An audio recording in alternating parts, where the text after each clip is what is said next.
Hi, it's Due, and this is my weekend reading. Books that I'm going to give just a brief review. I might not talk too much about the synopsis because, spoilers, whatever.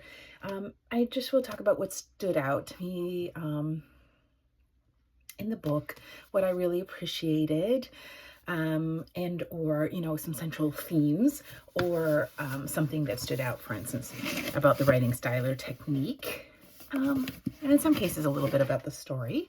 In addition to those 6 books, I decided, I tried to start several times, Flower Confidential. It's a lovely nonfiction.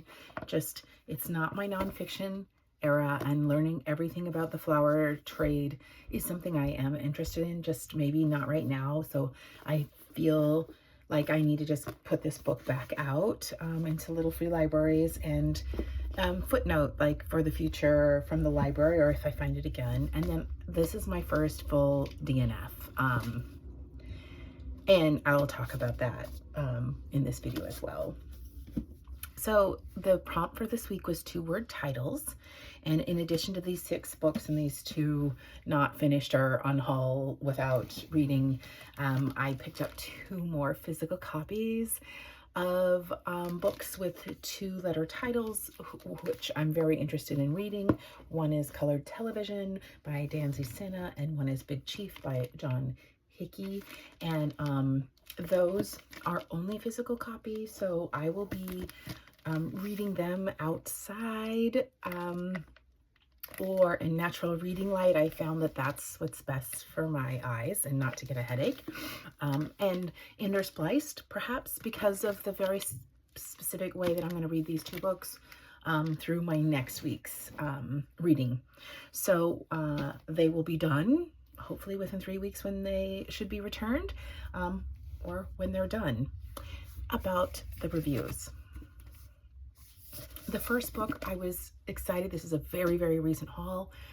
As I said in the video where I hauled it, I don't really read front list, but here I am reading more and more, I guess. But because of my hauling strategies, which is from thrift shops and little free libraries, but this I found at a thrift shop, and it is a much talked about book, and its reviews are just all over the place. I'm gonna say I really liked it. I really, really, really liked this book. The more that I think about this book, the more that I like this book.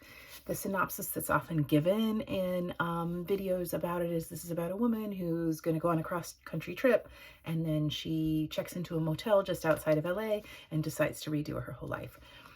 I don't think that that's wrong. That's a decent synopsis, but I think that this book is really very essentially about middle age and perimenopause. This book is about talking about women's bodies in a way that has been stigmatized and or forbidden.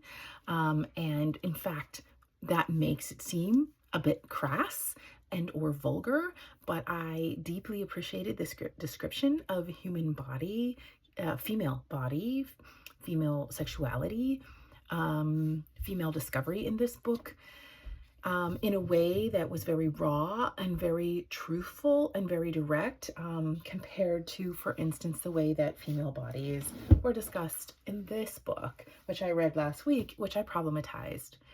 I liked this main character. I found her incredibly flawed, but I guess I'm at the point in my life, if someone doesn't show their flaws, I find it hard to trust them. So I trusted this character.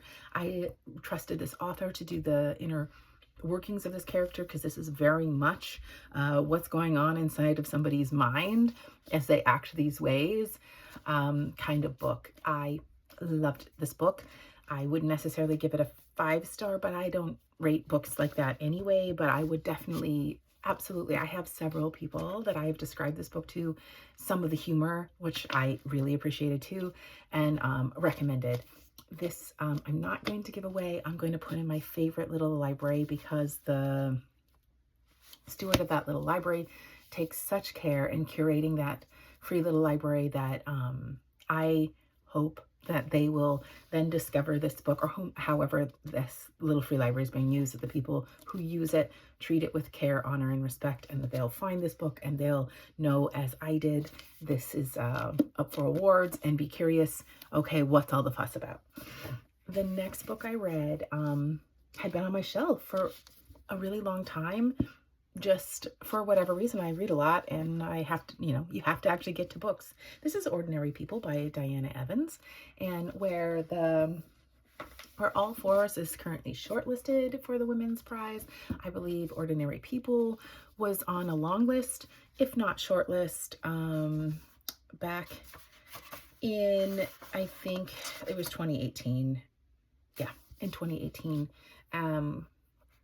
I can see why. This person's writing style is very, very beautiful. And this is like really getting into domestic. This is a domestic book, domestic life. And it, again, is sort of like, there's some crosswalk between this, and say, Night Bitch, which I read by Rachel Yoder, which is showing just how much men don't get what's happening to women's bodies, in women's minds, the amount of workload they do, the amount of parenting, the amount of demands on them, that men really don't have a way to process that. The men in this book are good, they're thoughtful, yet they just not making the mark, and experiencing some, marital stress, as well as the women, the two female characters who are the wives in this book, who, are trying in their own ways to overfix or overdo or overdemand. And I thought this was a lovely read. It's London as a setting. I appreciated the use of setting in this book too. It really brought it to life for me. I liked both the female and both the male characters. I thought they would be people that I would hang out with, my own self, and I like to like them. And I thought that Diana Evans did a really good job of exploring the demands of marriage and parenthood in contemporary life. The next book was Oh Beautiful by Jung Yoon. And this book I related with more than any of the other books. Personally, it was a very, very relatable book for me. It very much explores what it's like to live in a female body. This protagonist grew up somewhere in North Dakota and then moves to New York. She was a model and then a budding writer, and she gets sent back to North Dakota to explore the oil boom, and was looking at the concept of the insiders and outsiders, because the oil boom brought a whole bunch of people, not local people, from North Dakota into North Dakota. She explores just some of the relationships between Native peoples and the Native reservations and this oil boom and or off reservation populations. And it really, more than anything, is her very personal experience of just being, sexually harassed because she's in a female body everywhere, and being told that she's not from there when in fact she is from there, being asked where she's from, and lots of experiences that I can really, really relate with.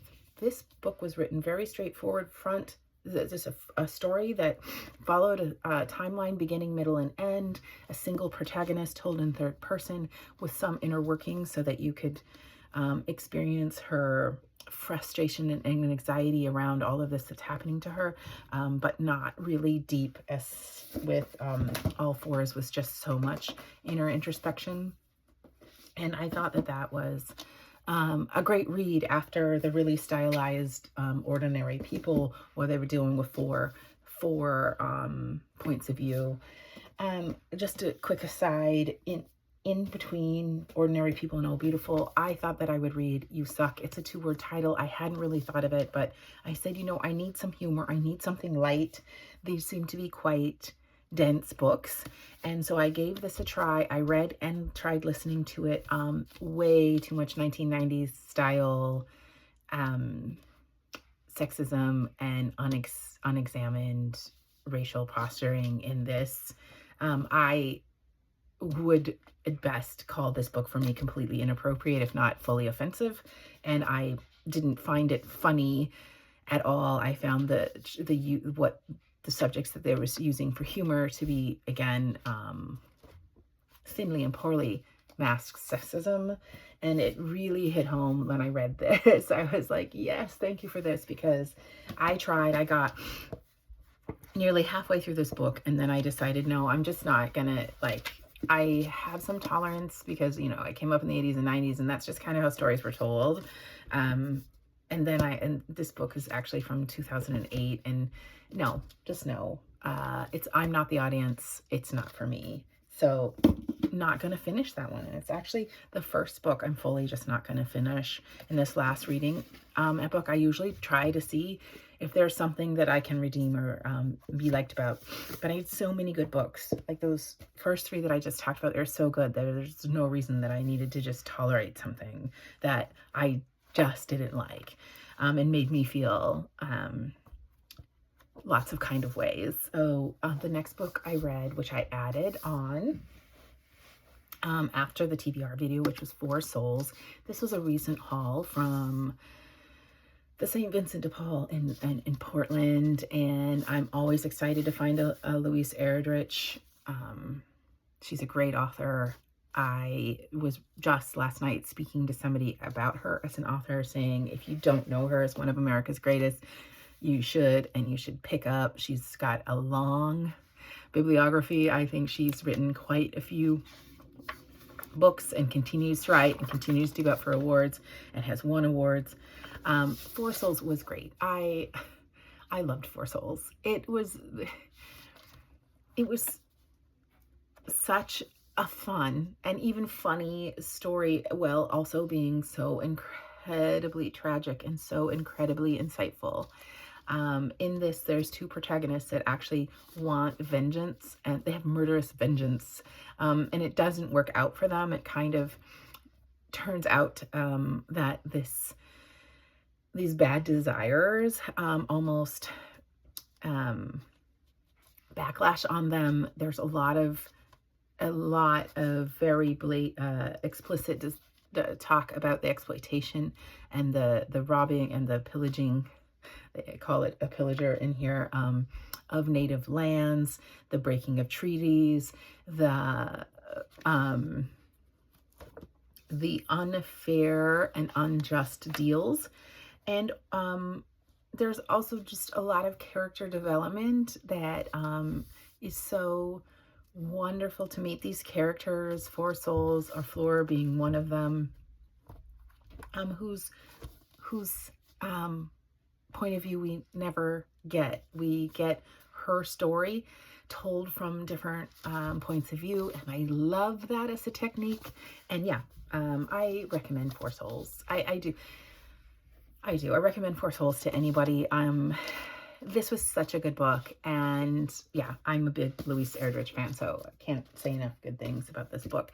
After that, I listened to a lot, and I'm not a good listener, y'all. This was very difficult for me to listen to, but because I was commuting and I had some things to do, and I really wanted to get into this book, I had it on audio. I tried listening to it. In fact, I listened to the first half, which was, the first almost half, which was sort of the backstory and the beginning of the family and life of one of the main characters, Elle or Ellis.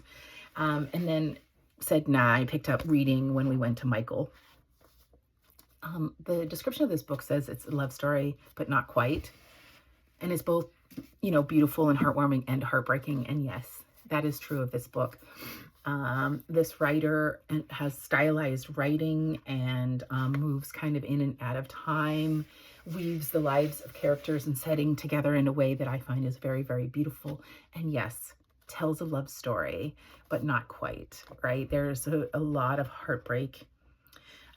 This explores the AIDS epidemic.